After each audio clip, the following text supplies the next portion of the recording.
Hello student, आज हम complex analysis का सेकंड लेक्चर करते हैं। फर्स्ट लेक्चर में हमने क्या किया था कि कॉम्प्लेक्स नंबर होता क्या है, कॉन्जुगेट ऑफ कॉम्प्लेक्स नंबर किया था, मॉडुलस किया था, प्रिंसिपल आर्गूमेंट किया था और कुछ प्रॉपर्टी की थी। ठीक है। और इसके बाद वैसे हमारे पास टॉपिक तो आता है regions and domain. Regions and domain में क्या टॉपिक आते हैं? सर्कल की equation, mod of z minus z not equal to R. R क्या है? इसमें रेडियस है। जेड नोट क्या होता है? सेंटर होता है। ठीक है। फिर ये मतलब छोटे छोटे से टॉपिक हैं जो हर किसी को पता ही होते हैं, जैसे कि ओपन डिस्क जिसमें बाउंड्री नहीं होती, क्लोज डिस्क जिसमें बाउंड्री को भी हम काउंट करते हैं, एनुलस है, पंचर डिस्क है, नेबरहुड है, डिलीटेड नेबरहुड है। ये कुछ टॉपिक आते हैं। ठीक है। उसके बाद जो आता है हमारे पास सम एलिमेंट्री फंक्शन आ जाते हैं। ये कॉम्प्लेक्स एक्सपोनेंशियल फंक्शंस, ये बिल्कुल ईजी है।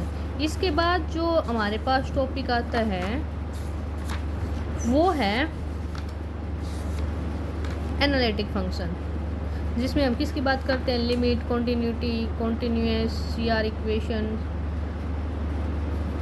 और इसके बाद जो हमारा टॉपिक आता है वो है कॉम्प्लेक्स इंटीग्रेशन। ठीक है, ये वाला टॉपिक आता है। तो इसके बाद हम बात करते हैं कि कॉची थ्योरम होती क्या है। ठीक है, Cauchy theorem and Cauchy integral formula. तो इसमें हम क्या डिस्कस करेंगे?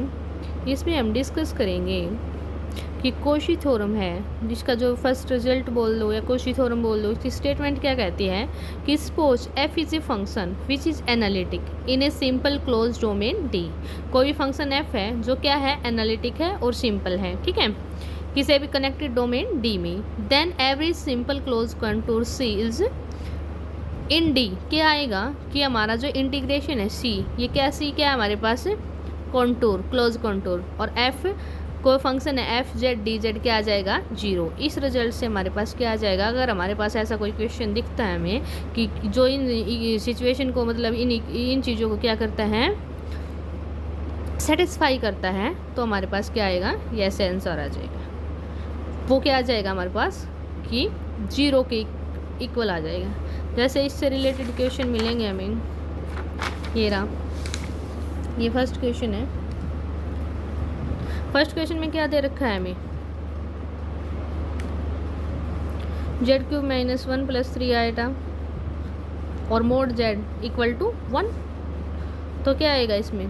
डायरेक्ट रिजल्ट अप्लाई हो जाएगा हमारा। क्लोज कॉन्टूर क्या है? सी 1 सर्कल की इक्वेशन। ठीक है, ये क्या है? पोलिनोमियल। पोलिनोमियल क्या होता है? एनालिटिक होती है। ठीक है ना। तो फर्स्ट रिजल्ट से क्या आ गया? डायरेक्ट आंसर क्या आ गया? 0 आ गया। तो ऐसे ऐसे क्वेश्चन मिलेंगे जिनमें क्या होएगा? डायरेक्ट हमारा रिजल्ट अप्लाई हो जाएगा। ठीक है।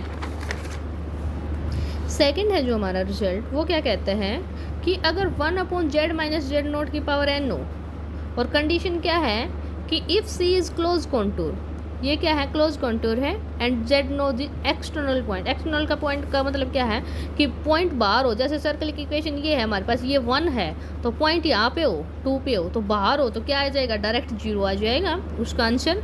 और अगर वो क्या है? क्लोज है, क्लोज कंटूर है, और जेड नोट क्या है? इंटीरियर पॉइंट हो हमारे पास।